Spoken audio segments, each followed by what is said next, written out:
ಅಧಿಕ ಮಾಸದಲ್ಲಿ ಶಿವನಾಮ ಸ್ಮರಣೆಯನ್ನ ಮಾಡ್ತಾರೋ, ಯಾರು ಅಧಿಕ ಮಾಸದಲ್ಲಿ ಶಿವ ಪೂಜೆಯನ್ನ ಮಾಡ್ತಾರೋ ಅತ್ಯಂತ ಪ್ರಬಲವಾದಂತಹ ಫಲಗಳನ್ನ ಭಗವಂತ ಕೊಡ್ತಾನೆ ಅನ್ನುವುದು ಶಾಸ್ತ್ರಗಳವಾಗಿರುವಂತಹ ಒಂದು ನಂಬಿಕೆ.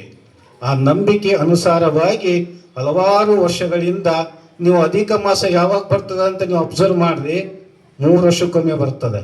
ನೋಡಿರಲ್ಲ, 3 ವರ್ಷಕ್ಕೊಮ್ಮೆ ಬರುವಂತ ಅಧಿಕ ಮಾಸ.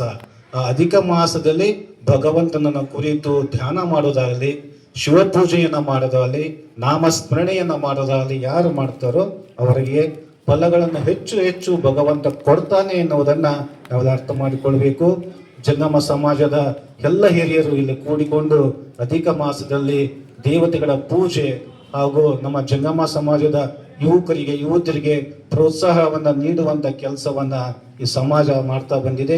ಈ ಕಾರ್ಯ ನಿರಂತರವಾಗಿ ನಡೆಯಲಿ.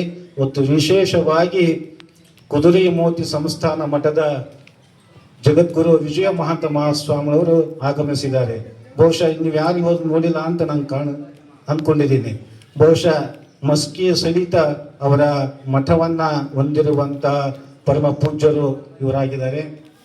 ಅವರು ಮಠ ಅತ್ಯಂತ ಪ್ರಾಚೀನವಾದಂಥದ್ದು.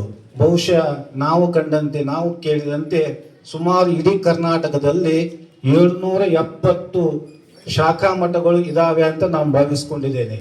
ಅಂತ ಪ್ರಬಲವಾದಂತಹ ಮಠ ಈ ಭಾಗದಲ್ಲಿ ರಾಯಚೂರು, ಬಳ್ಳಾರಿ, ಕೊಪ್ಪಳ, ಏನು ಉತ್ತರ ಕರ್ನಾಟಕ ಇದೆಯಲ್ಲ, ಇದೆಷ್ಟೇ ಸೀಮಿತ ಅಲ್ಲ.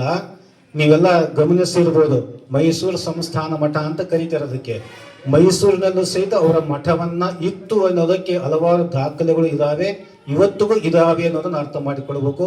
ಅಂತಹ ಪರಮ ಪೂಜ್ಯ ಜಗದ್ಗುರುಗಳು ಇಲ್ಲಿ ಆಗಮಿಸಿದ್ದಾರೆ. ಅವರ ಆಶೀರ್ವಾದ ನಮ್ಮ ಮೇಲೆ, ನಿಮ್ಮ ಮೇಲೆ ಸದಾಕಾಲ ಇಲ್ಲಂತ ಆರೈಕೆ ವ್ಯಕ್ತ ಮಾಡಿ, ಈ ಸಂಘಟನೆಯನ್ನ ಮಾಡಿದಂಥ ಎಲ್ಲ ಜಂಗಮ ಸಮಾಜದ ಹಿರಿಯರಿಗೆ, ಯುವಕರಿಗೆ, ಮಾತೆಯರಿಗೆ, ತಮ್ಮೆಲ್ಲರಿಗೆ ಭಗವಂತನ ಆಶೀರ್ವಾದ ಸದಾಕಾಲ ಇರ್ಲಿ ಅಂತ ಆರೈಕೆ ವ್ಯಕ್ತ ಮಾಡಿ 4 ಮಾತು ವಿರಾಮ ಕೊಡ್ತೇವೆ.